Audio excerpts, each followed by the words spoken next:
5 seconds. Start.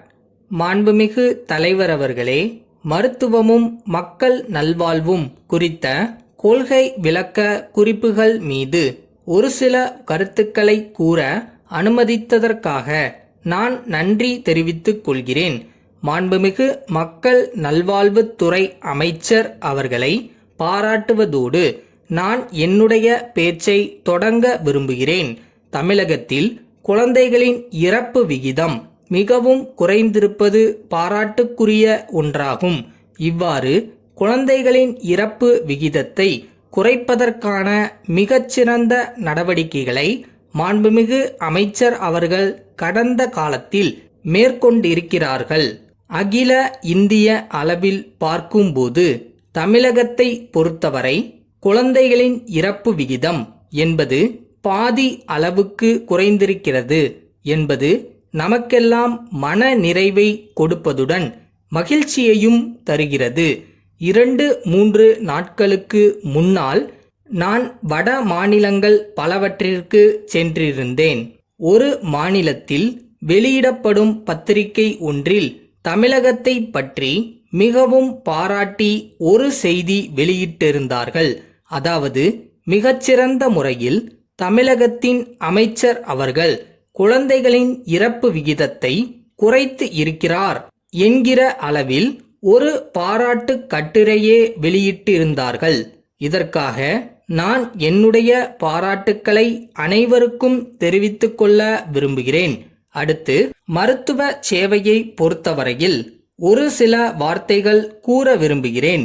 எத்தனை லட்சம் மாணவர்களுக்கு மருத்துவ சேவை செய்யப்படுகிறது, எத்தனை மருத்துவர்கள் மருத்துவ சேவையில் ஈடுபட்டிருக்கிறார்கள் போன்ற விவரங்களும் கொடுக்கப்பட்டிருக்கின்றன. ஆனாலும் மருத்துவர்கள் மாணவர்களை பரிசோதிப்பதற்காக ஒதுக்கும் நேரம் போதாது என்பது என்னுடைய கருத்தாகும்.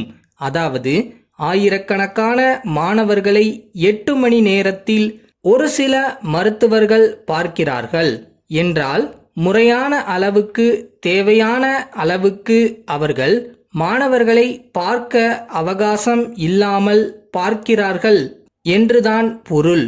அவ்வாறு இல்லாமல் நல்ல முறையில் மருத்துவர்கள் மாணவர்களை பரிசோதிக்க வேண்டும், கால அவகாசத்தை அதிகமாக ஆக்க வேண்டும் என்ற கருத்தை இந்த சந்தர்ப்பத்தில் சொல்லிக்கொள்ள விரும்புகிறேன்.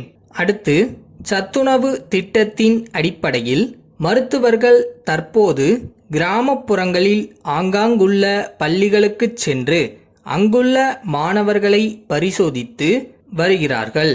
அது மிகவும் பாராட்டுக்குரியது. அதோடு தேவைப்படுபவர்களுக்கு எல்லாம் ஊட்டச்சத்துள்ள மாத்திரைகளும் கொடுக்கப்பட வேண்டும்.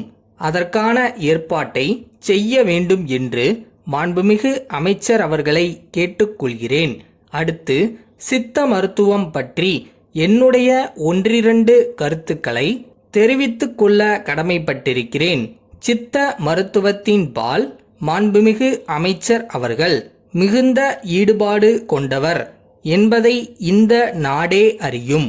அந்த வகையில் சித்த மருத்துவத்திற்கு நல்ல ஆர்வம் காட்டி நல்ல பல காரியங்களை செய்து வருகிறார்கள் என்பதால் இந்த துறையிலும் அவருக்கு என்னுடைய பாராட்டுதல்களை தெரிவித்துக் கொள்ள விரும்புகிறேன். இங்கே மாண்புமிகு உறுப்பினர்கள் பலரும் மூலிகை பண்ணை பற்றி குறிப்பிட்டார்கள். ஏற்கனவே அண்ணா மருத்துவமனைக்கு முன்னால் மூலிகை பண்ணை ஒன்று இருக்கிறது. இந்த மூலிகை பண்ணையை தனி அமைப்பாக உருவாக்கி அதற்காக ஒரு நிர்வாக இயக்குனரை நியமித்திருப்பதற்காக என் பாராட்டுதலையும் நன்றியையும் தெரிவித்துக் கொள்கிறேன். இப்போது பல பேர் மருத்துவக் கல்லூரிகளில் படிக்க வேண்டுமென்று விரும்புவதாலும் ஏராளமான மருத்துவர்கள் கிராமங்களுக்கு தேவைப்படுவதாலும் என்னுடைய தொகுதியில் ஒரு மருத்துவ கல்லூரியை அவசியம் நிறுவ வேண்டுமென்று நான் இதற்கு முன் பல முறை இதே அவையில் பேசியிருக்கிறேன். இப்போது மறுபடியும் இது குறித்து ஆவண செய்ய வேண்டுமென்று மாண்புமிகு மக்கள் நல்வாழ்வுத்துறை அமைச்சர் அவர்களை கேட்டு இந்த கொள்கை விளக்க குறிப்புகளை வரவேற்று என் உரையை முடித்துக் கொள்கிறேன்.